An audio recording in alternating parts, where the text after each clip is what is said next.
Sveiki, su naujaisiais tiems, kas žiūri iš karto video išleidimo metu, kas jau vėliau gal netiek aktualu, bet vis dėlto per naujuosius metus dažniausiai susigalvojame kažkokį tai savo pasižadėjimą, kažką nuveikti kitais metais. Vienas iš jų galėtų, pavyzdžiui, būti tapti programuotoju. Tai aš siūlau tokį dalyką, tai mokytis kartu su manim, kadangi aš esu programavimo mokytojas. Jau esu išleidęs vieną Python pagrindų kursą, o dabar kaip tik naujiena, turiu antrąjį kursą, tai yra pilnaverčių programų kūrimas su tokiu frameworku Django ir su web interfeisu. Web interfeisu reiškia, kad ta programa yra prieinama tiesiog atsidaroma interneto naršyklėje, tai galite atsidaryti bet kokioje naršyklėje, bet kokiam kompiuteriai, renginį ir taip toliau. Tai tas labai patogu. Tai siūlau tokį dalyką išmokti. Apie tai aš dar praplėsiu vėliau, bet noriu truputėlį bendrai papasakoti apie kursą, apie save. Visų pirma, kodėl su manim verta mokytis.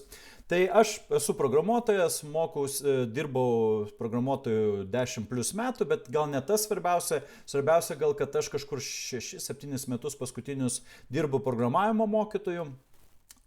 Ir tiesiog tas programavimo patirtis man leido tai aš ne tik, kad programavimo mokytoju dirbu, o dar ir kartu sukūriau visą tą mokymo medžiagą, pagal kurią ir dėstau. Ir dar tas, kad aš tos visus metus ne tik, kad dėsčiau, bet vis tobulinau tą medžiagą. Tai yra vis galvojau, kaip geriau pateikti žmonėm, kaip aiškiau pateikti, kad jie kuo geriau išmoktų, perimtų tą informaciją. Tai reiškia, vis taip mokiausi, vis dirbau, vis tobulinau tą medžiagą ir gaunasi, kad dabar priejau tam tikrą momentą, kai jau noriu užfiksuoti. Tai vieną dalyką, ką aš užfiksavau, tai Python pagrindų kursą, tai yra tas kursas, kuris yra visiškai pradedantiesiam nuo pat nulio. Čia beje irgi mano svetainiai, irgi mėsiu Python pagrindų kursas jis yra, jį galima prieiti. O čia jeigu žiūrėsi visi kursai, yra dar mini kursų visokių dar ateityje planuoju įdėti, bet iš esmės dabar svarbiausia yra, ką aš paruošiau, tai yra web programų kūrimas su Django. Tai kaip minėjau, tai tiesiog yra programų kūrimas su Django. Tai gerai, bet vis dėlto apie tą patirtį. Tai jūs iš tikrųjų dabar mano kursuose gausite tą jau per daug metų išdirbtą dėstymo patirtį ir ištobulintą medžiagą, sugalvotą, kaip aš dabar geriausiai jums perteikti tą informaciją. Tai tas iš tikrųjų, nes pavyzdžiui, ten Python pagrindus aš esu 100 kartų išdėstęs, šitas Django turbūt irgi jau keliasdešimt, tai tikrai grupė, jeigu jau irgi ne šimtai skaičiavau. Neskaičiavau, bet žodžiu tikrai yra. Nežinau, čia ne dėl to, kad pasigird, bet tiesiog turėkite omeny, kad ta patirtis man leido sudėlioti, nes mano vis laik idėja buvo, kad aš vis kartoju tą patį dėstydamas, kodėlgi tai neužfiksuoti geriausiu būdu, kad žmogus iš karto gautų tą optimalų variantą, ne tai, kad aš jam gyvai dėstu, tiesiog aš jam įrašau tą geriausią savo variantą ir jisai mokosi pagal jį. Ne? Tai taip su Python pagrindais buvo, dabar yra antroji dalis su Django. Tai dabar taip. Tai dabar apie patį Django kursą. Tai pats kursas, taip, truputėlį aš turiu susidėliojęs, ko reikia. Gerai, gal pradžioje tiesiog skaitom apie patį kursą, kas tai yra. Aš gal pats paskaitysiu truputėlį ir pakomentuosiu, ką aš pats užrašiau apie šitą kursą. Nuorodą, aišku, rasit prie video. Tai Django karkasas, frameworkų būna įvairių. Beje, Django karkasui, ko čia reikės, tai Pythono pagrindų visų pirma, nes tai yra su Pythonu programuojama, jeigu pradedant. Nes čia netgi gal nuo to ir pradėsiu, kad būtinos žinios yra Python pagrindai. Tai turbūt geriausia, jeigu jūs norite tos programas kurti, ar pas mane, čia yra kaip tik nuoroda, paspaudžiate tą Python pagrindų. Beje, dabar kainą šiek tiek pamažinau, to Python pagrindų kurso, ten buvo 80 berods, dabar 100 buvo, bet dabar nuleidau 50%. Pats Django kursas dabar šiuo metu 80, gal tuo metu, kai žiūrite šitą video, ir kitokia šiek tiek kaina, bet idėja tokia, ne, šiek tiek atpiginau tą Python pagrindų kursą, jo reikia šitam kursui. Nebūtinai būtent šito kurso. Jeigu jūs nenorite su manim mokytis, gal jums, nežinau, ten nueisit, nepatiks tas būtent kursas, jūs norite kažkur kitur. Nežinau, yra daugybė resursų, koks V3 Schools, dar kažkur galite nueiti to Python pagrindų pasimokyti. Gal jūs jau turite tos pagrindus, ar ne? Tai šito būtinai šitam kursui reikia, kai norite pradėti. Aš ir parašiau būtinas žinios Python pagrindų. Ko dar rekomenduotinos žinios? Rekomenduotinos taip ir yra, ne? Tai čia nepriimkite taip, kad čia jau būtina, bet bet reikėtų, ne tai, kad reikėtų, o pageidautina būtų. Tai frontendo žinios, tai čia frontendo žinios HTML, CSS irgi daugybė vietų. Aš pats kol kas nemokau, gali būti, kad kai jau video žiūrite, gal jau yra pas mane šitas kursas įdėtas, bet šiaip kol kas frontendo pas mane nėra. Ir dar duomenų bazės. Duomenų bazės tai SQL, tiesiog kas tos duomenų bazės, iš ko susideda, ten ryšiai, galbūt šiek tiek suprasti. Vėlgi ateityje, kaip ir planuoju tokį kursą, dabar pas mane jau nėra, gali būti, kad jau, kai žiūrit, jau yra. Dar tokia naudojama Bootstrap technologija, tai atrodo, kam čia dar papildomas dalykas, bet iš tikrųjų labai viską supaprastina. Aš irgi įdėjęs nuorodą į tą patį, kur galima surasti. Tiesiog aš naudoju dizaino dėliojimui tą Bootstrap tokią 5, ten gal 6 jau atsiras tuo metu, kai žiūrėsit jo. Technologija, kuri leidžia tiesiog greičiau pasiekti. Vietoj to HTML, CSS rašymo, jas gerai būtų žinias turėti, kad suprastumėt, kaip veikia, bet galite be to HTML, CSS rašymo, nes ten užtrunka laiko Bootstrap naudoti žymiai greičiau ir gauna tokį profesionalų dizainą. Galima ir juo pasidomėti, kas jis toksai ir kaip veikia. Sakau, galbūt kursą mini kažkokį irgi sudėsim. Tai va, tai čia būtinas žinios, iš esmės dar, kad pasakau, tik tai Python pagrindai. Visa kita čia rekomenduojama, gal kažką mažiau suprasite, tiesiog jeigu jūs turėsite šitas žinias rekomenduotinas, tai geriau suprasite, ką aš greičiau pagausite, bet iš esmės nebūtina, aš ten vis tiek daugiau mažiau paaiškinu. Jo, manau, kad galima įsikirsti. Tai dabar toliau, Django karkasas. Dabar taip, Pythono frameworkai. Frameworkas kas iš esmės yra? Tai yra kažkokių įrankių rinkinys kažkokiam tikslui pasiekti. Šiuo atveju mes kalbame apie web frameworkus, tie, kurie leidžia susikurti interneto svetainę. Arba tiksliau programą svetainėje, arba programą, kurią galima atsidaryti naršyklėje interneto. Ne? Tai jų paties, pavyzdžiui, su Pythonu yra keli netgi, yra Flask, Django, mano naudojimas toks O2, FastAPI. Aš pasirinkau Django, pats šiuo metu, paskutiniu dabar metu labiausiai mėgstu su juo dirbti. Jis yra lankščiausias, gal Flaskas yra pradžioj lengvesnis atrodo, bet po to Django pamatai, kad viskas yra netgi geriau, nors truputėlį tas startavimas šiek tiek užtrunka, kol pramoksti, bet po to viską greičiau darai. Ir šiaip įrankis yra labai lankstus, labai gerus įrankius duoda iš karto, ne out of the box, ne iš karto toksai gatavas sprendimas ir jį tada, aišku, frontendo jau pats ten sprendi, bet frontendas tas, kad pats sprendi, gali visą, labai lankščiai viską kurti. Aš čia kaip tipo ir parodau, kad aš Bootstrap naudoju, ten frontendą ir tada susidėlioju kaip nori, ten dizainą, mygtukus, ten visokį, nežinau, kokio JavaScript'o netgi galima truputėlį ten įdėti kažkokią, daugiau ten to lankstumo visokio, bet žodžiu. HTMX dar tokia yra, galima irgi paprašiau, jeigu JavaScript'o nesinori. Bet iš esmės tai yra mūsų Django karkasas, aš jį pasirinkau būtent šitą, nes manau, kad jis bent jau iš Pythono tikrai optimaliausias. Aš dar su Java esu programavimo kalba susidūręs anksčiau, Java Spring yra irgi panašiai, sakyčiau, kaip Django veikia. Tai toks. Tai Django karkasas, tas frameworkas yra su Python programavimo kalba, leidžia kurti dinamiškas interneto svetainės. Jo, ir čia reikia tas interneto svetainės kartais lyg tai numenkina, aš nemenkinu frontendo ar interneto svetainių, bet interneto svetainės mes galime susikurti kažkokias bazinės tokius landing pages su HTML, CSS, o ne ten su minimaliom gal JavaScript'o žiniom. Čia mes jau kūrėme dinaminės svetainės, kurios turi. Va čia truputėlį ir parašyta, kad nuo paprastų jie skiriasi tuo, kad leidžia atvaizduoti, redaguoti, trinti informaciją tiesiogiai iš duomenų bazės, aiškiai dirbti su duomenų baze, be to prisijungusiam vartotojui atvaizduoti jam skirtą turinį. Iš esmės tai yra pilnavertė programa, bet kokia programa būtų desktopinė, dar kažkokia, tik tai įdėta į svetainę, ne, kad būtų prieinama visiems ir taip toliau. Tai šiame truputėlį paaiškinta, kas aš aišku praeisiu išsamei tą kursą, bet truputėlį paaiškinta, kas čia šiame kurse bus. Tai šiame kurse apmokama paleisti Django projektą, kaip jį pradžiai susikurti, suprojektuoti duomenų bazę, nes ten tokie modeliai aprašomi, čia truputį klases reikia prašyti, kuriuose bus saugoma svetainės informacija duomenų bazė, turime menį, tada atvaizduoti visą informaciją HTML puslapiuose su norimu dizainu, ten kažkokius, tai leisti prisiregistruoti, prisijungti, atsijungti vartotojams, bei prisijungus leisti ir neleisti atlikti norimas operacijas. Tai iš esmės, tai čia taip, trumpai, bet aš po to praseisiu per viso kurso temomis ir paaiškinsiu viso to kurso, ką jūs išmoksite. Tai va, tai toksai vat kursas, čia jo aprašymas, toksai trumpas, kaip ir minėjau, Python pagrindų reikėtų jam. Šitie neturit nieko tokio, vidury kurso gal ar ten po kurso suprasite, kad gal nori daugiau žinoti, tada galėsite pasimokyti, ne problema. Tai va, ir aš esu įdėjęs, dabar kaip ir Python pagrindų kursas yra taip sukurtas, kad visa pirma dalis, čia yra va, tas, kur raudonai pažymėta, ne? Nes jau mes matom temas, čia galime spausti ir iš karto video. Aš dabar, kad pats ant savęs nekalbėčiau, tai išjungsiu. Aha, nesijungia. Tai va tas, kur yra raudonai, tai yra prieinama nemokamai. Ne? Tai jūs galite net neprisigistravę, neprisijungę, nesusimokėję iš to kursą. Va, pavyzdžiui, pradžią, pirmą temą čia va, pasimokyti. Čia tų temų daug yra. Čia apie Python pagrindus. O šito kurso web programų kūrimus su Django, kuris vadinasi, aš esu įdėjęs. Taip, dabar gal tada papasakosiu struktūrą. Tai struktūra kol kas bent jau, ateity gali dar keistis, yra trys Django projektai. Lengvas, vidutinis ir sudėtingas. Sakykime, kompleksiškiausias. Ne?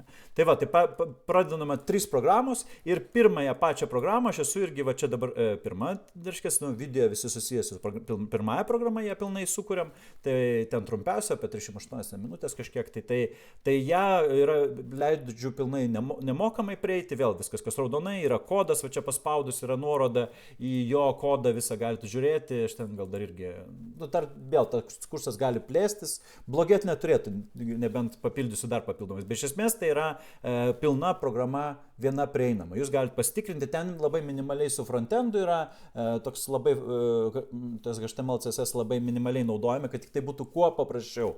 Kad tik tai įvežti jūsų idėją, ne dėl to, kad padaryti jums kuo mažiau duoti, o dėl to, kad jums kuo lengviau įvesti į temą. Ne, čia aš irgi ilgai galvoju, kaip tai padaryti. Tai va, ta idėja buvo 3 projektai. Pirmasis yra lengvas, ten yra, ten dabar aš irgi inventorizacijos tokia programa, gal ir jums patiems naudinga bus tokia, kad galėtumėt susivesti savo daiktus, juos ištrinti, ten pakeisti, ten ir taip toliau. Tai čia vat esu ir pirmąją tą programą įdėjęs.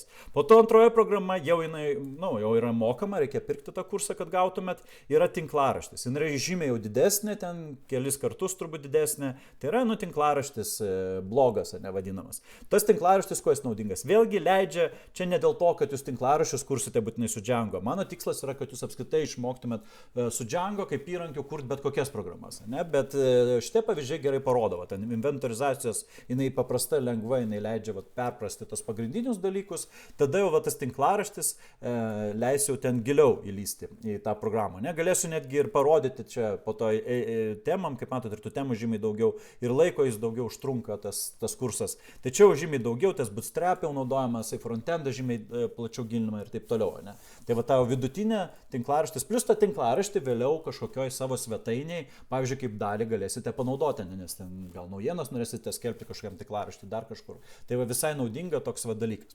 Trečioji programa jau yra sudėtinga, autoservisas. Pasirinkau tokią, ten jis irgi, autoservisas tai yra tokia rimtesnė programa ir laiko daugiau užtrunkama, dar daugiau praplėsti. Autoservisas, tai įsivaizduojame, mes turime autoservisą, beje, Django galima naudoti tokiam dalykam, tai reiškia, kažkokia yra įmonė, sakykime, pas mus ateis autoservisas, sakys, mums reikia programos, mūsų valdymą, visiems taisimų, ten kažkokių automobilių domenų bazę turėti, klientų domenų bazę ir taip toliau. Tai čia mes tokia, aišku, jinai nesudėtinga, sudėtinga šitam kurse, bet jinai tokia, jie galima po to vėliau plėsti, jeigu norite jau tokią išsame autoserviso programą padaryti. Bet iš esmės padarom jau tokią autoserviso programą, kuriam galima registruoti jau automobilius, reiškia kažkokius tai klientus susijęti su klientu, įvesti paslaugas, kokias mes savo autoservise teikiam su kainomis. Tada kiekvienam automobiliui galima aktyvuoti taisymą, priskirti kažkokias paslaugas, kokių paslaugų ir kiek mes darom, ten galima po kelias kiekvienam taisymė, ne? Ir tada paskaičiuojama ten, kad automatiškai būtų visa kita. Tai va tokia jau sudėtingesnė programa yra. Irgi čia dar daugiau yra pademonstruojama visko, to funkcionalumo, kaip man skiriu, dar daugiau. Aišku, irgi čia yra mokama jau šita dalis, bet čia jau dar daugiau sužinosite visko. Irgi kodas visas yra, visa kita. Kaip sakau, dar plėsiu, bet šiaip jau viskas čia yra padaryta, jau pilnaverčiai gali dabar jau mokytis, viskas veikia. Tai va, taip. Tai dabar išsamei gal pasižiūrime, ne pati pirmoji, gal tada taip ir padarom, pati pirmoji inventoriaus programa. Tai visų pirma, aš taip video sukarpau, dažniausiai stengiuosi iki 5 minučių, bet būna išskirtiniais atvejais gal ir 10, o gal ir daugiau minučių. Tai kad jums patogu būtų mokytis, ne vieną kažkokią temą pasimokėte, sustojote. Geriausia turbūt kartoti su manim bandyti, arba galima peržiūrėti ir vėliau bandyti jau atkartoti. Tačiau kaip jūs pasirinksit ir taip toliau. Tai vat, ir taip yra, ne? Jūs tiesiog bandot padaryti tai, ką aš padariau ir tada taip mokotės. Tai jo, video čia aš dabar nespausiu kiekvieno, bet iš esmės aptarsiu, maždaug kas kiekviename video yra. Tai pirmas yra programos planas, tai reiškia, va čia inventoriaus programa, kol kas tą pirmąją aptarinėjom, kuri beje jūs dabar, nors ir dabar galite nueiti ir pasižiūrėti. Ne, kaip sakiau, jinai visa nemokama, galite pabandyti ją susikurti. Aš čia užtrukau 38 minutės ją pristatyti, ne, su visais iškarpimais. Tai va, pradžiai pristatomas programos planas, ką mes norime su ją padaryti. Iš esmės tai yra ten paprasta programa, kur galime įvesti daiktus, kaip sakiau, juos ištrinti, pridėti, ištrinti, redaguoti tos daiktus, pažymėti, kur jie yra, didesnė prašymą, tokia buitinė inventorizacijos programa. Net tikrai kiekvienam gali būti naudinga, nes kartais nerandam, kas ten pas mus namie, kur padėta, ar ten kas nors, kur dabar tas daiktas, pasirodo paskolinau kažkam. Tai galėtumėte užsirašyti tą programą. Tai va, tai visų pirma programos plano aptarimas, kas toje programoje yra. Tada projekto sukūrimas, ne, kaip pradedam Django projektą, ten iš esmės porą komandų, ten šiek tiek pasiruošimo, kaip jį sukurti. Čia vėlgi, kaip minėjau, kadangi lengva, stengiuosi kuo paprasčiau, jokių ten papildomų dalykų. Toliau, objekto aprašymas, registravimas. Čia yra tas modelio vadinamas aprašymas. Šita programa paprastai, jinai turi tik vieną modelį, tai yra tas item arba vienas daiktas, ne, kuriuos mes dėsime į duomenų bazę. Tai va, aš juos aprašau ten tokioje models file, vieną klasę ir ten klasė aprašoma, iš ko nesusideda. Jeigu taip rimčiau, tai susideda iš pavadinimo tas daiktas, location, tai reiškia, kur jis yra, nu, jeigu ir namie aktualu, kad vienas ant lentynos daiktas, kitas spintai, tai aš galiu parašyti. Trečias gal aprašymas kažkoks išsamesnis, kur galėtume prašyti daugiau apie tą daiktą, kažkokias pastabas. Tai vad mes tai aprašom, registruojame ir jau beje, ten registravimas yra vadinam admin puslapyje, beje, Django turi puikų tokį dalyką, administratoriaus puslapis, svetainė, nežinau, admin saitas vadinamas, ne? Kuriame netgi nedėlioju dėl jokio HTML, o frontendo jau galime užeiti ten ir jau tos daiktus, pavyzdžiui, įrašiau jau ir aš jau galėčiau įrašinėti realius daiktus, ne, į tą duomenų bazę, netgi neturėdamas to user interface'o, sakykime. Nu, čia toksai turinio valdymo sistema, sakykime, jau yra įdiegta. Tai tas labai puiku Django, tai va iškart parodau, kaip tai daryti. Tada jau einam į frontendą. Mums reikia tą sąrašą daiktų, ne, mes jau kažkokį įvedėm, jį reikia atvaizduoti. Nu, tai va čia tada tas sąrašas, ne, jį nu, tiesiog, kad būtų visi tie daiktai išvardinti. Toliau išsamus kiekvieno daikto aprašymas. Aiškiai, aš noriu, kad kai paspaudžiu ant to daikto, nu, tarkim, sąrašas yra tik pavadinimai, aš paspaudžiu ant daikto, jau išsiskleidžia jau išsamesnis aprašymas, kur yra tas location, aprašymas, ten dar kažką vėliau galima, nežinau, nuotraukas pridėti. Čia nuotraukų nepridinėjom, kol kas paprastai, tik tai pavadinimas, location ir aprašymas. Tada forma naujo daikto pridėjimas, tai čia tada jau ir įžanga į formas, kas tai yra. Formos tai yra, nu, tai yra tiesiog, nu, kai kažką įvedam kažkokius laukus ir paspaudžiam pridėti, pavyzdžiui. Ne? Tai šiuo atveju galėsim įvesti daikto pavadinimą, location ir aprašymą kažkokį, jeigu norime, ir pridėti, paspausim ir atsiras tas daiktas tame sąraše. Ne?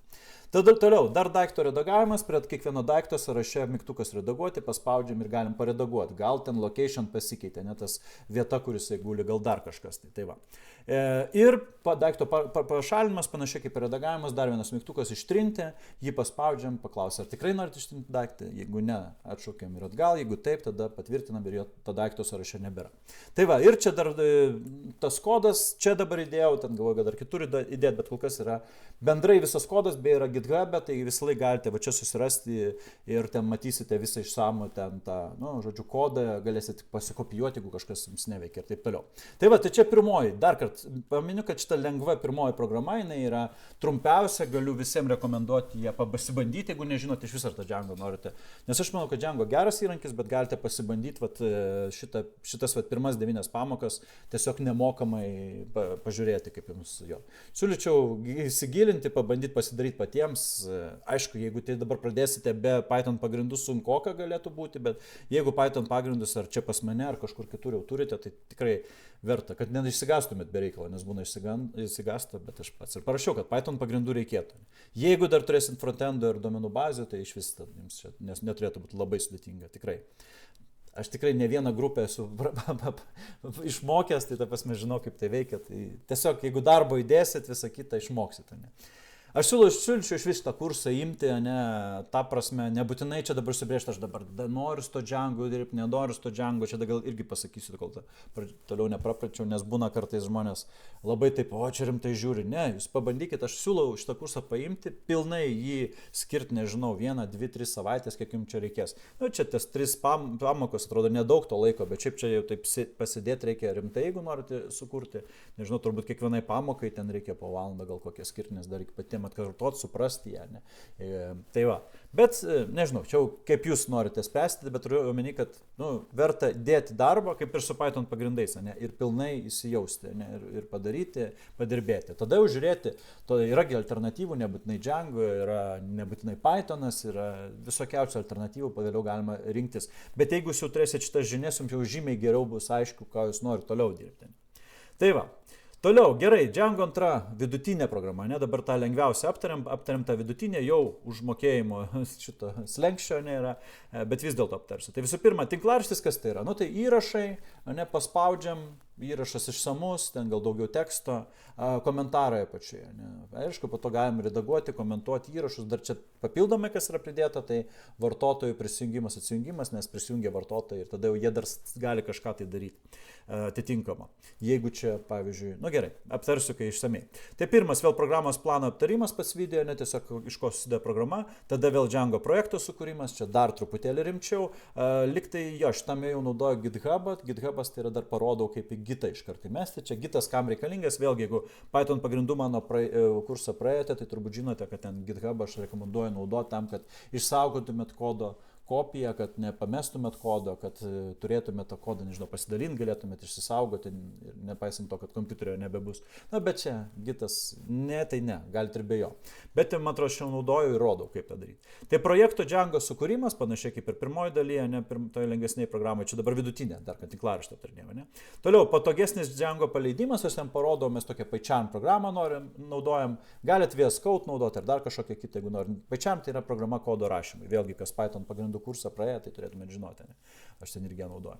Tai kaip patogiau PyCharm'e pasidaryti, kad Django paleisti? Ten mygtukė, tiesiog truputį pasikoreguoja šitą, nes ten šiaip per komandą leidi Django, Python ManagePy Run Server, ne? Tai kam šito komandos nerašinėti arba neieškotis terminalė, tai galime iš karto mygtukę viršuje padaryti, pasispaudžiam vis laik paleidžiam. Sustabdėm mygtuką stop, sustojo. Ten vėl paleidom arba perkraujam. Tai patogiau tiesiog dirbti. Tai čia toks papildomas requirements file sukūrimas. Čia šiaip susijęs su Python pagrindais, aš ten esu tą aiškinęs, bet dar kartelį, nes ten requirements kas yra, tai mums reikia Django, kurio nėra šiaip Python, tai dar kažkokių dalykų. Tai tam kuriamas requirements tekste failas, jisai čia vat irgi yra paminėtas kaip jis susikur. Čia maža potėmė. Paskelbimas GitHub'e. Nu va, yra tas paskelbimas GitHub'e. Jeigu jums to reikia, negalit praleisti. Viskas tvarkoja. Toliau, vėl modelio aprašymas. Kaip ten buvo objekto aprašymas, čia yra iš tikrųjų tas pats. Aš jau tikiuosi, kad jūs jau žinot, kas yra modeliai šitoje vietoje, dėl to, kaip aprašyti.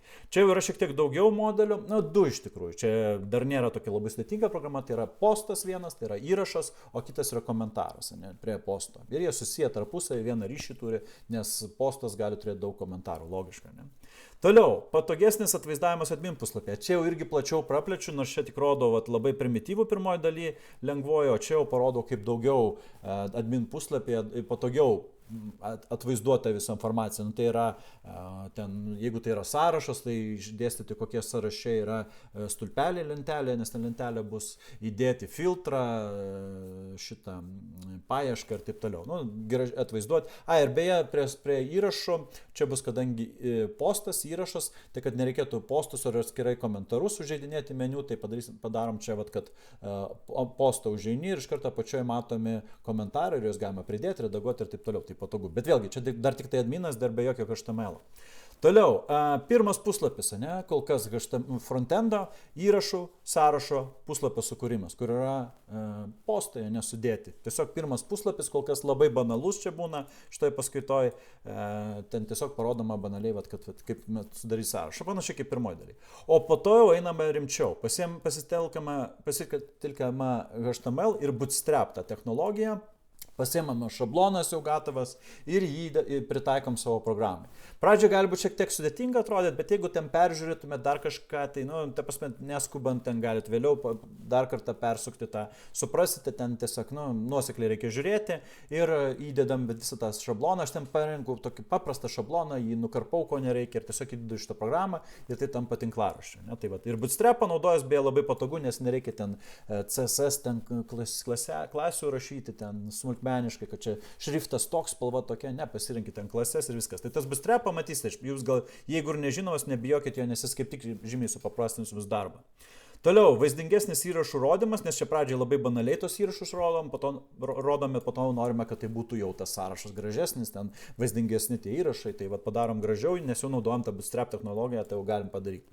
Toliau, vieno įrašo puslapis, tas detail viewas vadinamas. Čia irgi padarom, kad paspaudus ant įrašo, ten būna, pavyzdžiui, ne visas jo tekstas matomas, to posto, ir paspaudus jau matau išsamų, plus dar apačioje matau komentarus, tai visą tą puslapį, tai yra visa, kur įrašas yra, išsamus jo tekstas, apačioje komentarai ir taip toliau, jį visą kaip padarytas, detail viewas vadinamas.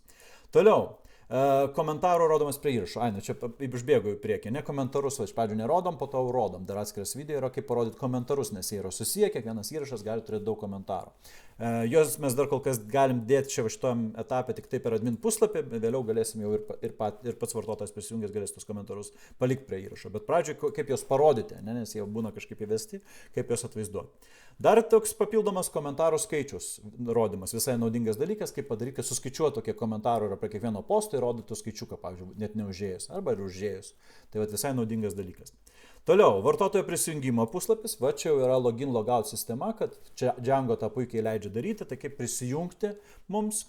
Po to parodo banaliai, o po to padarom vaizdingesnę prisijungimo formą, panaudojant Crispy Forms. Crispy Forms yra labai, irgi atrodo dar kažkoks papildomas dalykas, tai papildoma biblioteka ir requirements reiks įtraukti, bet Crispy Forms leidžia į Bootstrap dizainui automatiškai pritaikyti formą, dizainą, ten labai puikus dalykas, nereikia ten pačiam ten label dėti, ten input, dar kažką, ne, ten form tokį įdedam. Beje, čia visur naudojam tokią Jinja 2 arba Django templates programavimo kalbą, kuri yra tarp Python ir tarp HTML tokia, tai čia naudojam ir Crispy leidžia dar paprasčiau viską padaryti, dažniausiai formų tų laukų net neprašinėjant. Jau mes paduodam modelį kokį norim, ten jau Python pačiam aprašom, ko mes norim, kokiu lauku, o jis ten po to sugeneruoja tą formą ir dar pritaiko į Bootstrapą tą dizainą, kad jis tvarkingai gražiai atrodytų.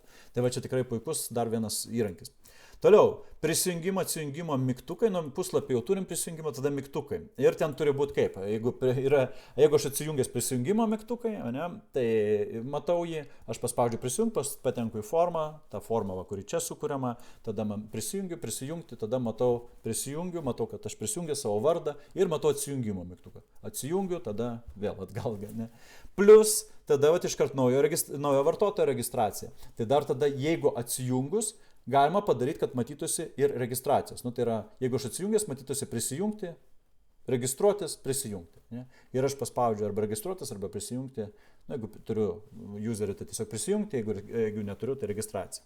Ir tada prisiregistruoju, galiu prisijungti. Tai va, čia beje pats vartotojas galės tada prisijungti ir taip toliau.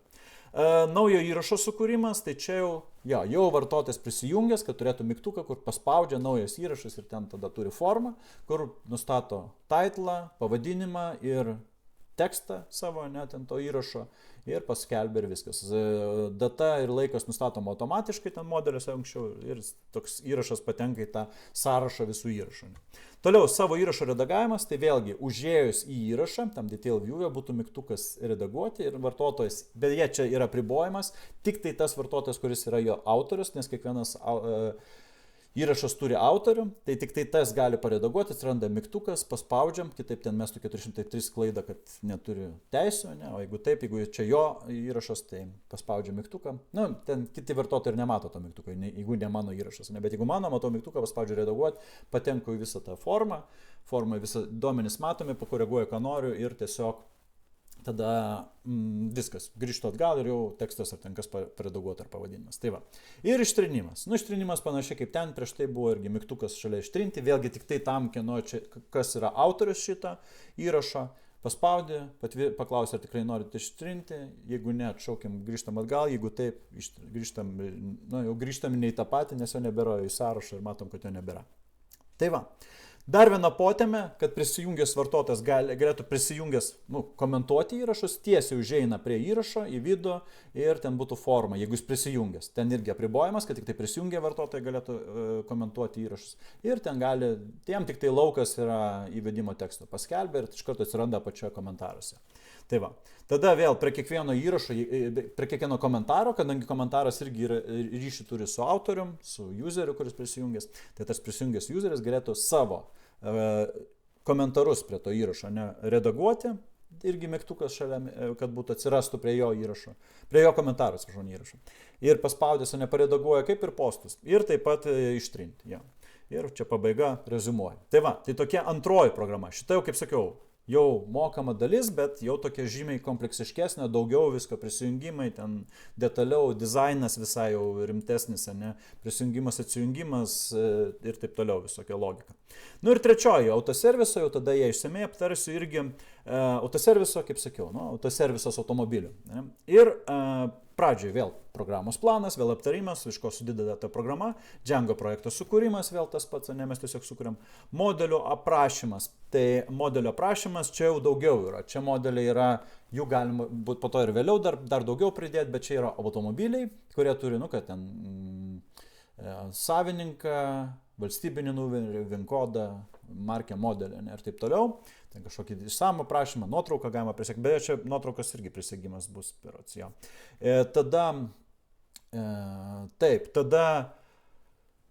Tada šitą paslaugos kokios yra, kiekviena paslauga, šiaip aišku, vėliau galima sudėtingiau daryti, kad kiekvienam automobiliui paslauga skirtingai kainuoja, čia supaprastinta yra kiekviena paslauga ir bendra kaina, tokį lentelę dar turim.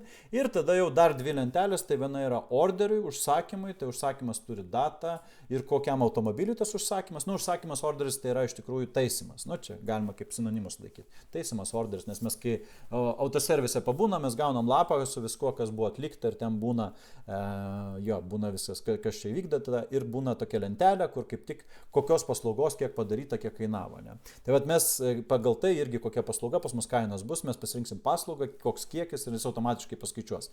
Ir beje, tam reikalinga dar vienas modelis, tai bus order line, mes įvadinsim, tai orderio eilutė arba užsakytos paslaugos, prie to užsakymo arba taisimo, kur tiesiog galėsime pasirinkti jau iš kitos lentelės paslaugą, kiek ir jis automatiškai paskaičiuos, kiek toks ta kaina. Ir tada, kadangi tų paslaugų gali būti daug užsakymę, tam taisime, bendrai tą total suskaičiuos, kiek iš viso tame. Ir gražiai atvaizduosim lentelį, pamatysite, irgi čia viskas yra tas video parodyta. Visą tai išmoksit. Toliau, čia dar tokie smulkmenai yra laiko zonos nustatymas, defaultų, Django ten ima galima per kelias laiko zonas, jeigu vienom laiko zonai tik tai dirbame, galima fiksuoti vieną, kad teisingai rodytų, nes jis ten kitaip pagal regioną ima, galima palikti pagal regioną. Tai čia kaip galima nustatyti. Toliau, admin puslapio nustatymas, irgi jau išsameu, su tais visokiais, kaip ten galima, kaip sakiau, paieška, ten filtrais, admin, tai čia dar, kad tas puslapis, kur dar be jokio frontendo nėra.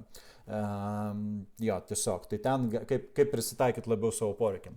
Ir tada darom patį pirmąjį puslapį banaliai su tokia statistika. Tiesiog tokį pirmąjį puslapį, kuriame yra kiek iš viso automobilių registruota, tokia paprasta informacija, man atrodo, kiek paslaugų teikiama ir kiek atliktų užsakymų, tokie vartotojai, kuris atėjo, gal čia aktualu, ne. Tai va.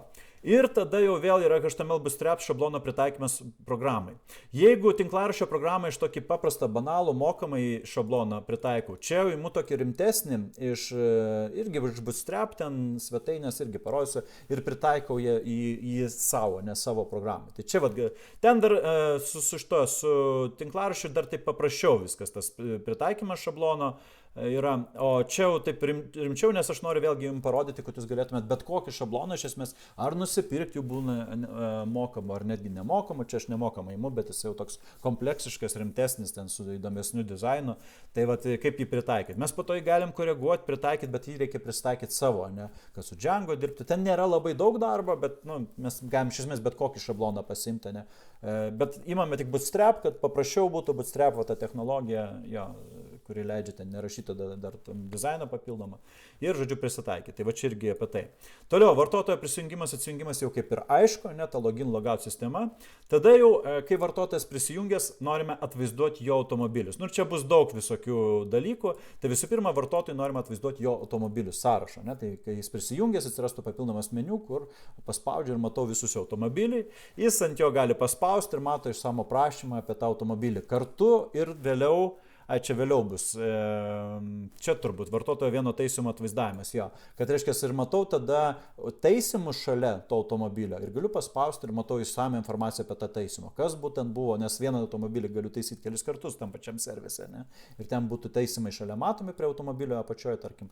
Ir galėčiau paspausti ir matyti išsamią informaciją va toj lentelėje, kur minėjau, kokios paslaugos, kiek užsakyta, kokios paslaugos, kada ten ir taip toliau. Statusas to taisymo ir taip toliau, jeigu jis dar taisymas, ar ten jau atliktas, ar dar taisoma. Tai va, toliau, panašiai yra su visų tada čia jau, tai va šitas su vartotojo baigėsi, ne? Vartotojas gali automobilius matyti, galime paspausti ant automobilio ir tada dar gali paspausti ant užsakymą ir matyti visą užsakymą. Vartotojui baigėsi.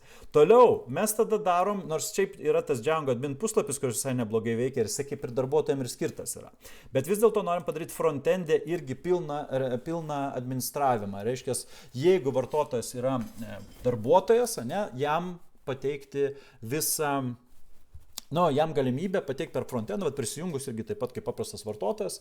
Ten toksai yra pasilaukelis, beje, vartotojų sistema Django irgi turi puikiai, labai tas gerai.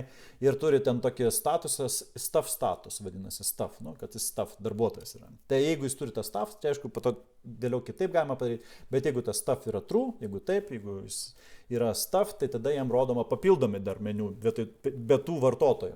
Tai va tie papildomi. Tai jis mato visų pirma visas paslaugas, kokios yra teikiamos šitam. Jis gali tas paslaugas pridėti pats, ne, jeigu jų yra, su kainomis. Tada gali tas paslaugas redaguoti ir ištrinti. Ne? Tai, kadangi jis jau darbuotojas, sakykime, jam tą leidžiame. Aišku, po to galima kelis lygius daryti darbuotojų, kad vieni gali, kiti negali, bet sakykime. Toliau, visų automobilių serviso sąrašai, jisai vėl kaip darbuotojas mato, vėlgi apribojam, kad tik darbuotojas, tas paprastas useris jis to nematys ir net negali niekaip užeiti tą puslapį. Ne? Tai visus automobilius, vieno automobilio irgi detail view, panašiai kaip tas vartotojas mato. Ir naujo automobilio pridėjimas. Jo, čia dar naujo automobilio pridėjimas, atėjo žmogus su nauja mašina, aš jam noriu įvesti, sakau, duokit dokumentus, aš įvedu naują automobilį, kad vėliau galėtų jisai jau pas mus ateitų, aš jau matyčiau pagal jo automobilį, įvedu numerį ir matau iškart ir galiu jau pridėti jam užsakymą. Ne? Tai vat naujo automobilio pridėjimas ir tada to automobilio redagavimas, gal kažkas pasikeitė, nežinau, ten, vien kodas gal nepasikeičia, bet kažkokia informacija. Ir ištrinimas, ne, dar vienas dalykas. Toliau, ir tada taisymai arba užsakymai, jų sąrašas, irgi čia tam darbuotojų matoma, išsami vieno taisymo informacija, čia jau visus jis mato, viso autoserviso, ne tik savo, visus mato, ne? Nes ten tik tai jisai savo vartotojas mato, ne? Savo taisymus su savo automobiliu, čia jau visus mato. Toliau, taip pat taisymų sąrašą prie kiekvieno automobilio, čia dar tokia papildoma potėmė, kad reiškia, kur tie yra automobiliai, kad iškart irgi matyčiau visus taisymus to, kad kaip ir vartotojas panašiai. Ne? Ir tada naujo taisymo užsakymo sukūrimas, įsivaizduojama, ne, kai jis jau pradeda jį, ką taisysim, po kiek, gal po to paredaguoti galės. Tai va, redaguoti, jeigu reikia, taisymo redagavimas, ištrinimas, statuso keitimas ir taip toliau. Vartotojas beje irgi tas prisijungęs po to prieš tas svetainės galės matyti, kaip keičiasi šitie dalykai. Ne?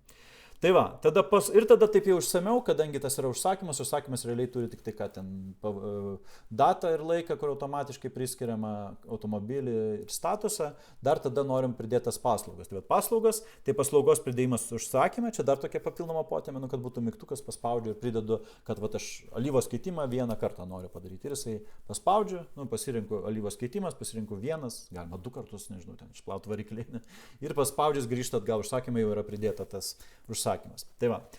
Toliau, ir tada tos paslaugos pridėtos redagavimas trinimas. Kaip sakiau, jeigu aš alyvos keitimą pažymėjau 2 kartus, supratau nesąmonę, tada paspaudžiau redaguoti prie to lentelėje mygtuką redaguoti, pakeičiau, tada išmetė man, kad alyvos keitimas 2, aš pakeičiau į vienetuką, išsaugot, grįžau ir tada tik tai vienas liko.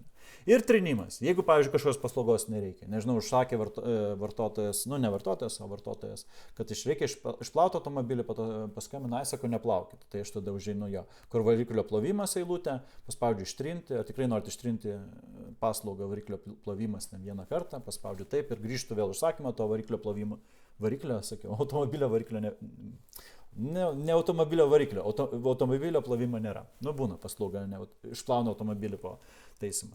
Tai va, ir tada toks rezumėjau, aišku, kadangi čia jau tokia sudėtingesnė programa, sukurtos programos peržiūra ir išvados. Tai va, ir tada visko kodas yra įdėtas, visa kita. Tai va, čia jau toksai išsamus ir visa kita. Tai šitą kursą, jo, jisai čia bus ir prieinamas, jo, siūlau prisijungti, beje, iškart porą dalykų, aš jau esu tą vis tiek turbūt Python pagrindus mokysitės, ne, gal pas mane, tai ten čia kaip ir viską pasakau, bet idėja aš dėl šito kurso, kartais žmonės panikuoja, tai jeigu aš kažko nesuprasiu, ar ten kažkokių klausimų man kils, turėkite omeny, kadangi vėl per tą daug patirtį, ne vieną ir ne antrą kartą dėstau, tai jau supratęs, kad reikia dėstyti nuosekliai, ne, kad tiksliai veščiau, kur ką reikia daryti. Jeigu jūs kažko nesupratote, greičiausiai jums tiesiog reikės atsisukti paskaitą ir pažiūrėti dar kartelį. Ir viskas, to dažniausiai užteks. Aišku, jeigu ten reikia, yra, va čia susisiekit su mumis, galite parašyti ten ir paštu, gausite pranešimus, galėsite atrašyti man tiesiog, jeigu norite, jeigu kažko, aišku, ten smulkmeniškų dalykų, nu, pasakysiu, tiesiog pažiūrėkite tą video, nes ten viskas paaiškinta. Aš sakau, tas video darau taip, kad ten jau, nu, tų klausimų gali kilti, bet aš viską ir suprantu, žmonės kartais pavargę būna, visi kita nesupranta, aš pats kartais būna, nežinau, vakare žiūriu, pervargęs kažko nesuprantu, tai turėkite omeny, nesupratot kažko, dar kartą tiesiog peržiūrėkit video ir viskas, dažniausiai suprantama. Nu, išskirtiniu atveju ko gal pritrūksta kažkokių žinių, ne? Tai jeigu be Python pagrindų, nu taip, nesuprasit greičiausiai. Jeigu gal šitų žinių tada patobulinti, jeigu visai jau neaišku, ne? Kad suprastumėt bent jau kas tas HTML, kas tas duomenų bazės, nes ten naudojamas duomenų bazės. Nors vėlgi nebijokit, tos duomenų bazės mums nereikia ten SQL rašyti su Django dirbant. Ten viskas vyksta automatiškai, mes dirbame su objektais, bet vis dėlto. Su frontendu irgi, nu nereikia mums to HTML, ten išsamei CSS, bet praverčia tos žinios. Mes tik bootstrap naudojam, ten matysite, aš ten, nu bet vis tiek, kas tas tagas yra, bent jau frontendo kažkokių minimalių žinių būtų gerai žinoti. Nu čia dažniausiai pradedantieji greičiausiai tą perprantą, nu pasimoko, nes tas paprasta prieiti. Vėlgi, kažkur nueikite, jeigu ką pasimokykite, nu gal ateitį turėsiu. Aš čia nuorodas irgi sudėjęs, ne savo kursus esu, galite žvilgtelti ten šiek tiek pasiruošti prieš tai. Bet šiaip nieko baisaus, jeigu ir kursą mokysitės, ir po to vidury suprasite, kad ten kažko trūksta, taigi galite nueiti ir kursą busite įsigiję, galite tas žinias atnaujinti, nu, praplėsti. Tai va, tai tokia va išsami informacija apie visą šitą kursą. Beveik ir 40 minučių, net beveik valandą užtrukau. Iš esmės kaip ir viskas, tai tikiuosi mokysimės kartu, ne, va, tokiu truputį virtualiu būdu, bet užtat priimkite tai, kad nereiks jums čia prisijungti būti tam tikrų metų, ne, jūs galite, bet kada tai mokytis, tas patogu yra. Aišku, skirkite tam laiko, negalvokit, kad čia, va, čia parašyta, kiek ten, kad tam visam kursė, ten 4 valandas, 6 ten. Tai neužteks jums tiek laiko, tik tai tiek, ne, jums reikia kiekvieną tą kiek reikės, tiek reikės, reikia kiekvieną nepasimokyti. Gal siūlyčiau vieną programą pilnai padaryti, prasukti, nepavyko, po to dar kartą, nežinau, bandyti ten vis, sakau, video peržiūrėti, sugrįžti, jeigu ką, tiesiog taip. Ir pradedam, kaip ir rodžiau, nuosekliai ir tada bandom toliau. Neišsigąskit, kad čia pasakau, čia viskas yra nuosekliai rodoma, ne pirmą kartą, aš kaip sakiau, tam ir sukūriau tas 3 projektus, dar tam, kad kartočiau kai kurios dalykus, parodyčiau, kad čia šitą mes ir vėl kartuojam, tada antrą kartą aiškiau, žodžiu, tai viskas čia yra išmokstama, sakau, pats esu patirties turėjęs, kad išmoksta žmonės. Tai va, taip, nežinau, liktai ir viskas, viską kaip ir papasakau, ką norėjau, tai turbūt ir taip ir baigsiu šitą video. Planuose dar yra kažkur, jeigu ateičiai, tai aišku plėsti ir šitą kursą, jis jau dabar yra toks, kokį aš noriu, bet kažką pridėti, kaip sakau, nebent geresnis jis taps, blogesnių tikrai neturėtų tapti. Ateityje gal frontendo duomenų bazių kursus galvoju, šituos, bet čia nežinau, dar galvoju, nežinau, ar to reikia čia. Jie vis tiek yra tokie papildoma. Ar man dabar reikia iš to visą kursą daryti, net nežinau. Užtenka, sakau, paspaus nuorodą ten, kur yra, pasižiūrėsite ten, kiek jūs norėsite ten prabėgti. Arba kai jau suprasit, pavyzdžiui, besimokydami, kad čia nesuprantu, būtų geriau pasimokyti, žinosit jau ko ieškoti. Tai va, iš esmės visko jums užtenka. Tik dar kartą, ne, iš pradžių Python pagrindai, ar pas mane ar ne pas mane, aš esu kursą sukūręs, dar kartą anonsuosiu, dabar šiek tiek sumažinta kaina. Anksčiau 80 kainavo su nuolaida, pilnai 100. Tai va, ir tiesiog šitą pradžią reiktų nuo Python pagrindų. Aš tą Python pagrindų kursą tada irgi gal šiek tiek truputį apie jį. Jisai yra, čia sudėjau iš esmės bazę. be to jau sunku kažkiek judėti. Gal porą potėmių yra šiek tiek tokių nišinių, nors ne, čia matau net nišinių visiškai nėra. Čia yra viskas, ko jums praktiškai būtina, toks nei daugiau, nei mažiau. Taip sakykime. Jo, nes nuo to reiktų pradėti. Ne, čia ne, tai va šitas Pythono kursas, Python pagrindų kursas, jis būtinas Django, nu nebūtinai šitas kursas, vėlgi. Galit kitus resursus naudoti, čia aš nesu būtinai, kad čia mano naudokit. Aišku, man geriau finansiškai ir visai, bet jeigu mano pasirinksit kursą, tai šito kursas, dar kartą tik atsakau, ne, šito kurso, va čia yra beje pirma nuoroda, visi kursai galite jūs matyti Python pagrindai ir tada web programų kūrimas su Django. Tai čia šiandien kalbėjau išsamei apie šitą kursą. Bet jam, kaip sakiau, reikia šito. Čia ir parašyta bazinis, čia išplėstinis. Dar yra rasite, čia dar kažkokių, nu gerai, dar ką rasite papildomą, tai čia yra kažkokių mini kursų, kažkokių dar, galite pažiūrėti, čia yra naujienų, šiaip svetainiai bendrai, ne pas mane. Kaip nusipirkti kursą, būna klausimų. Yra čia dar išskleidus dažniausiai užduodami klausimai, čia jų nėra daug, bet kaip įsigyti kursą, ar galima išbandyti. Išbandyti galima, jau galima iškart pasakyti. Ir naujienas kažkokias skelbia, nu čia kol kas tik tai naujus kursus, kur įdedu, kažkokias naujas Django kursas, naujas mini kursas, startavimą ir taip toliau. Ne? Nu, tai yra kažkokia informacija apie šitą svetainę. Vis tiek tikslas mano yra tobulinti ir toliau. Jis jau yra, ne, ir bus, ir tobulinti toliau šitą visą projektą, kad tai būtų mokymo tokia platforma, galėtumėt jo mokytis su manim, nežinau, toliau, kaip toliau, na, sakau, ir gal praplėšiau, yra dar ne tik Django, yra kitas frameworkas, galvoju, gal į jį, tokį O2 eiti, pas su juo daug patirties turiu, galbūt, nežinau, čia ateičiai. Galbūt pasitelkti kitų dėstytojų, netgi ir su kitom technologijom, kuriuo aš neįvaldęs, ne, praplės gal nedaugiau. Gal net tokius dalykus darysim. Dar galvoju, kol kas planai tokie, bet iš tikrųjų jau čia yra, jo. Beje, šitą kursą nusipirksit, jis bus prieinamas, ne, čia galėsit prisijungti kiek norit, nėra ribojimo, tiesiog jungiatės, mokotės, kada norite, nežinau, naktį, dieną, po metų, po dviejų, jo, viskas tvarkoja. Ir stengsiuosi jas atnaujinti irgi taip, kad nebūtų ten pasenusi informacija, ne, kad tada jau kažką kad būtų, jo, nu čia vis tiek, vis laik tie kursai vis laik atsinaujina ir taip. Papildomi dar manau ir pridėsiu dar kažko ir taip toliau. Tai va, ačiū uždėmesi, tai tikiuosi mokysimės taip virtualiai kartu, jeigu ką, neaišku klausimų, rašykite man ir susisiekit su manim, čia jeigu įvesit savo kompanijos nebūtinai, bet vardą ir mailo čia prašo, nu gerai, subject ir question, ne, įvesit man kažkokį, galit paklausti, yra ten ir apie mane kažkas, man atrodo, ir komentarų, jo, trumpai, nu žodžiu, galite man parašyti, jeigu kas neaišku, tai galite šitą video pakomentuoti irgi, jeigu kas neaišku. Tai va, viskas turbūt, ačiū uždėmesi ir tada iki kitų susimatymo, viso gero.